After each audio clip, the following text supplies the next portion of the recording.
Зорчих эрхийг хязгаарлах ял нь 2015 онд шинжилэн найруулсан эрүүгийн хуульд шинээр нэмэгдсэн ялын төрөл бөгөөд 2021 оны 1-р сарын 1-ний өдрөөс эхлэн хэрэгжүүлж эхэлсэн.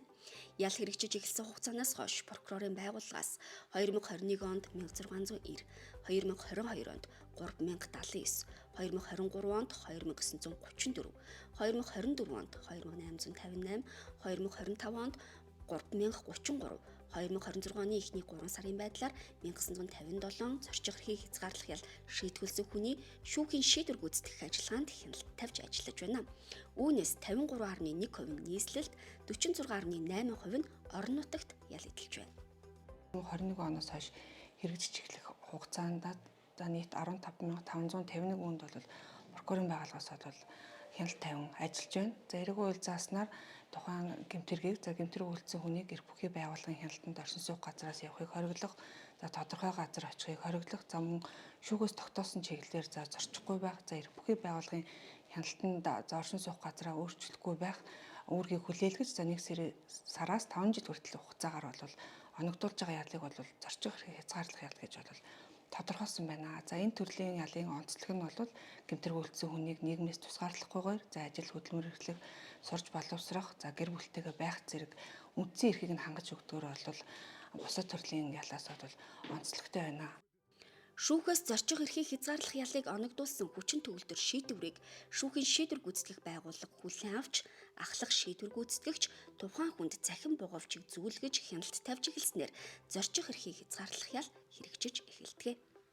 Зорчих эрхийг хязгаарлах ялыг эрүүгийн үйл зааснаар шүүхээс 1 сараас 5 жил хүртэл хугацаагаар ял шийтгүүлсэн хүнд оногдуулж байгаа. За тэгээд тухайн ял шийтгүүлсэн хүний гэмтэрэг үйлдсэн хүнээс шалтгаанаас хамаарат шүүхээс зорчих эрхийг хязгаарлах бүсийг өөр тогтоодог байгаа. Шүүхийн хүчин төгөлдөр болсон шийдэх тогтоолыг шүүхийн шийдвэр гүйцэтгэх байгууллага хүлээн авмагц шүүхийн шийдвэр гүйцэтгэх тухай хуулийн 153 дугаар зүйл заасныг дагаахлах шийдвэр гүйцэтгэгч эрүүгийн шийдвэр гүйцэтгэх ажиллагааг үүсгэдэг.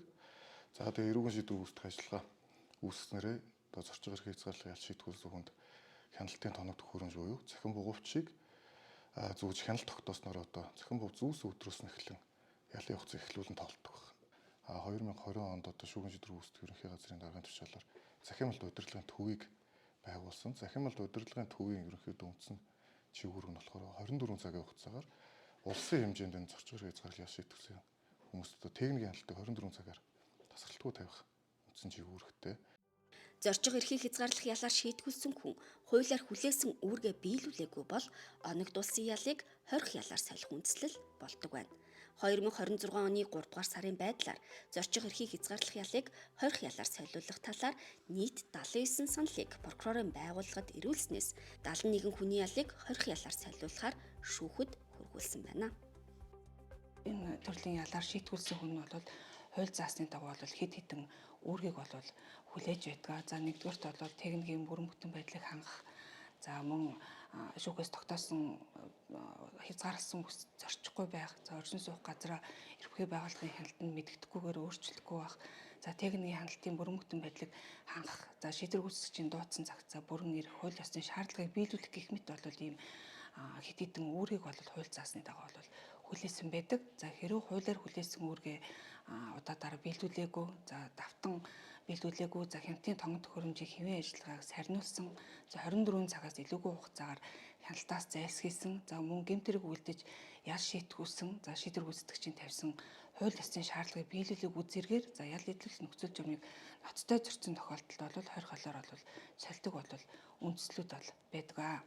Шүүхийн шийдвэр гүйцэтгэх тухай хуульд зааснаар прокурор зорчих эрхийг хязгаарлах ял эдэлж байгаа хүний ял эдлүүлэх нөхцөл журам буюу зорчих бүсийг хуульд заасан үндслийн дагуу шүүхээс тогтоосон хэмжээ хязгаарын хүрээнд өөрчлөн тогтоодог. Нэгдүгээрт бол ялтны зорчих бүсийг 30 хүртэл хоногийн хугацаанд буюу төр хугацаагаар өөрчлөн тогтоодог. За нөгөө арга хэмжээ нь бол ялтны гаргасан хүсэлтийн дагуу түүний оршин сууж байгаа газарт бүрэн өссөн өөрчлөн тогтоохоор гэж прокурор бол шийдвэр гаргаж шийдвэрлэдэг байгаа. За ямар нөхцөлд ял шийтгүүлсэн хүмүүс маань зорчих бүсийг өөрчлөх боломжтой гэхээр тухайн шүүгээс тогтоосон бүсэд оршин суух амьдрах боломжгүй болсон. Мөн сургууль болон ажил хөдөлмөрөнд хэрэглэх байдал нь шүүхээс тогтоос оргилтын бүсээс одоо өөр газар байгаа бол тэрийг өөрчлүүлэх гэх мэт чинь тэгээ эрүүл мэндийн тусламж үйлчилгээ авах гэсэн үндсэн нөгөө нэг ял идлүүлэх шүүхээс тогтоосон хоригдолт хязгаарлалтын бүсэд ял идлүүлэх боломжгүй болсон бол нотлох баримттай холбогдох баримттай үндэслээд одоо шийдвэр үүсгэгч прокурор санал гаргаад одоо прокурорын тогтоолоор бүсийг өөрчлөх боломжтой байдаг. Прокурорын байгууллага 2026 оны эхний 3 сарын байдлаар зорчих эрхийг хязгаарлах ялтай 137 хүний зорчих бүсийг түр хугацаагаар өөрчлөн тогтоогоод байна. Харин ял идлүүлэх бүсийг өөр газарт бүр мөсөн 100 удаа өөрчлөн тогтоосон байна.